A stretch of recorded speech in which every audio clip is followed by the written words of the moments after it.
Now let's take this next question.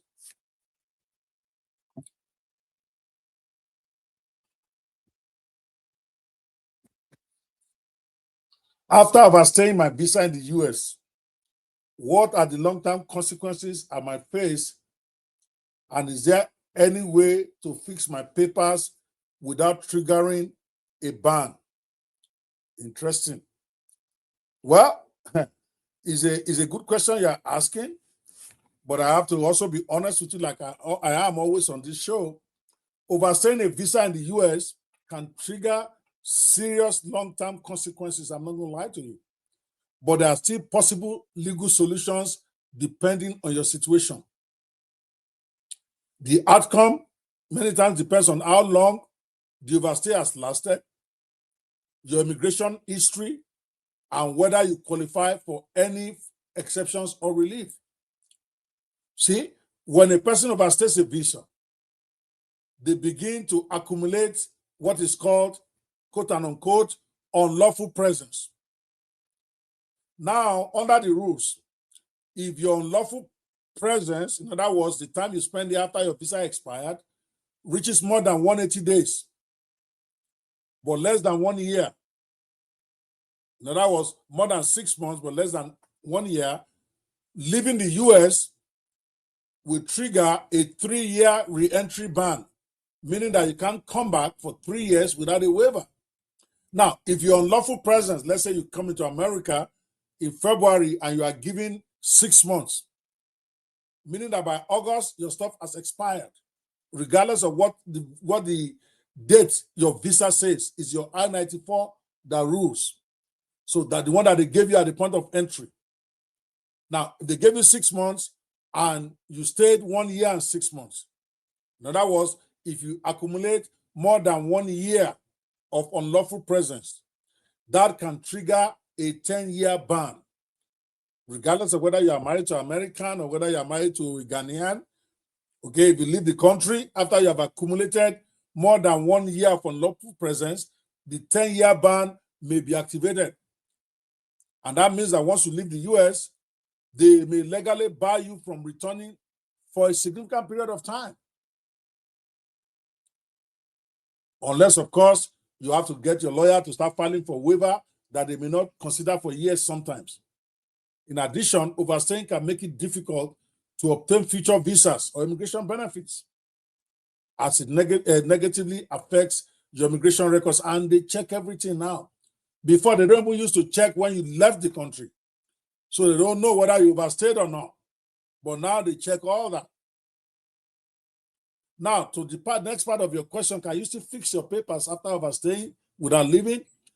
Well, in some cases, it is possible to adjust your status inside the US without triggering a ban, even if you have overstayed. Of course, everybody knows that one of the most common pathways is through marriage to a US citizen. If the individual, if you enter the US legally with inspection, in other words, you came in with a visa, you may be able to adjust without leaving, even if you have stayed very long here unlawfully. But if you came in without inspection, in other words, you didn't have a visa when you came, you generally cannot adjust your status unless you qualify for exceptions under this thing they call 245I or other rare provision, and it's rare that doesn't apply to a lot of people anymore. So you may have to go outside the country if you came in illegally.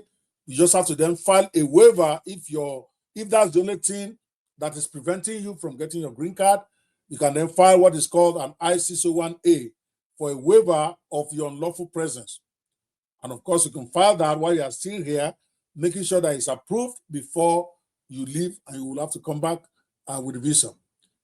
Another possible pathway, if you have overstayed for a long time, is through humanitarian relief, such as asylum, as long as you can show them that there are changed country conditions where you're coming from. Because normally you're supposed to file your asylum within 1 year of coming to the country, and that makes sense.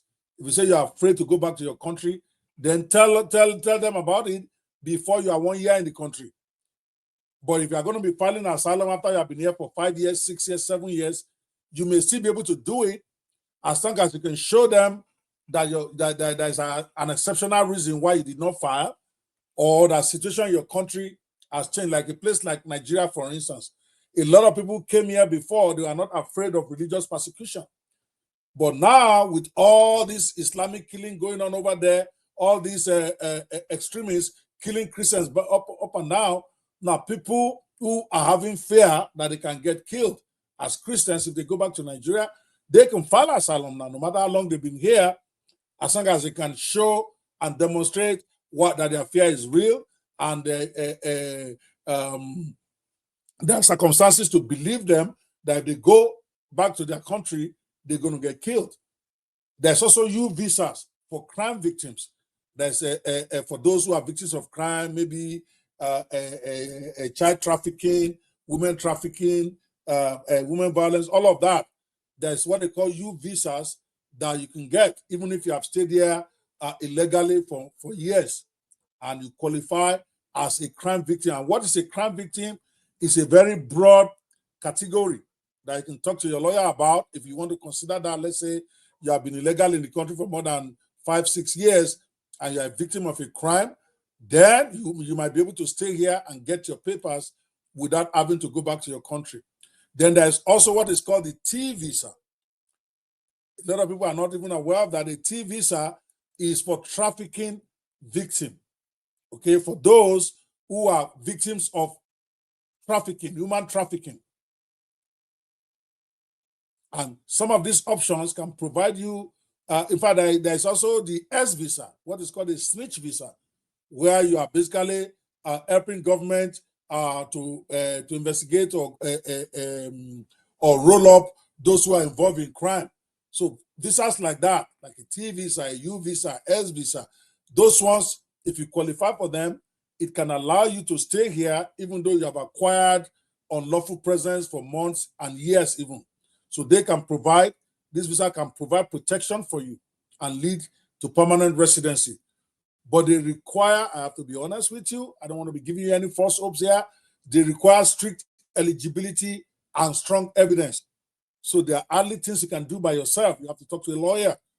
If you have been here illegal for a long time and start to ask whether you qualify for T visa or U visa or S visa or any other or asylum based on changed country conditions or convention against torture, those are reliefs you can still get, even though you are here, you have been here illegally for a long time. So there are ways.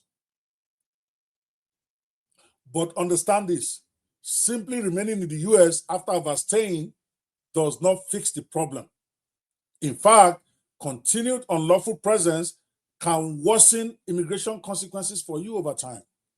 Filing incorrect applications or attempting to adjust without eligibility can lead to denial and maybe removal proceedings. That's why you want to talk to a lawyer. So here's a takeaway for you, sir. For that person that asked this question, overstaying a visa can create serious immigration barriers, including multi-year re-entry bans when you leave the country. However, and here's your takeaway, some individuals may still have legal pathways to fix their status without leaving, depending on their eligibility. So you need a careful legal evaluation, because that is very essential to determining what is the safest and most effective option for you. Everybody's case is different. Don't look at your cousin's situation and then tell yourself you also qualify. No, I've seen people do that. What works for A may not necessarily work for B. You want to seek out a good lawyer that knows what he's doing, that is experienced, that can help you navigate the stuff. This is not the season to be doing guesswork or be telling yourself, I don't want to pay a lawyer, I can do it myself. Filling a single form by yourself can create problems that you are not going to be able to solve for years. I've seen it happen. Be smart, right? This is the time I want to encourage you. If you have not yet signed up for my weekly bulletin, okay, you want to sign up for my free weekly immigration alerts. Every Monday, I issue a free bulletin to those on my newsletter where we talk about legal alerts, practical immigration guidance, and then basically just helping immigrants to realize the American dream without the nightmare. And it is completely free. It's banwolaw.com/newsletter. Let me put that on the screen. banwolaw.net. Sorry, banwolaw.net/newsletter. Join now for free. Typing that out. Okay.